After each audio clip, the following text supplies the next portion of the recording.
Саламатсыздар ма, құрметті ата-аналар? Мен сіздерге бүгін керемет бір психологиялық тест көрсетпекшімін.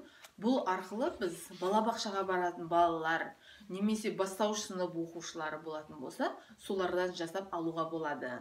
Бұл жерде біз балалардың өзінің қандай кейіпте ұстайтынын, өзін кім деп санайтынын, немесе жан-жағындағы достарының қандай адам болғанын, қандай балалармен дос болғысы келмейтінін, кімнің ұнайтынын, кімнің ұнамайтынын, барлық нәрсені осы әдемі бір сурет арқылы сұрап біле аламыз. Егер баладан тікелей сұрайтын болсақ, бала ол сұрақтарға жауап бере алмай мүмкін, или жасырып қалуы мүмкін, или толық өз ойын жеткізе алмауы мүмкін. Ал мына жерде арнайы бір суреттер бар. Осы суреттер баланы өзіңді тап, бұл жерде досың кім болғанын қалайсың деген сияқты сұрақтар қою арқылы баланың, яғни өзіңіздің балаңыздың психологиясын білуге болады.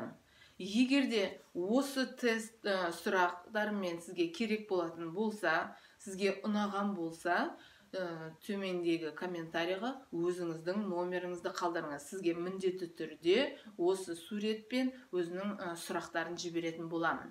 Енді мен осы жерде өзім үйдегі 4 балаға тест жасап көрдім. Сол кезде кішкентай балаларым, яғни 4 жасар Аяулым мен 5-6 жасар Хамзаның айтқан көрсеткен нелері бір қызық нәрсесі, Мағжанды бізде бұзық бала ретінде көрді. Екеуі де дәл осыны Мағжанды бұзық бала ретінде көріп тұрды.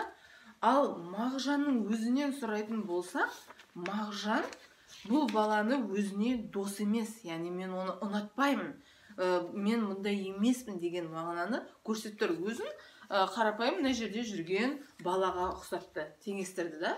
Ал сырттан қараған бала оны бұзық бала ретінде қазір.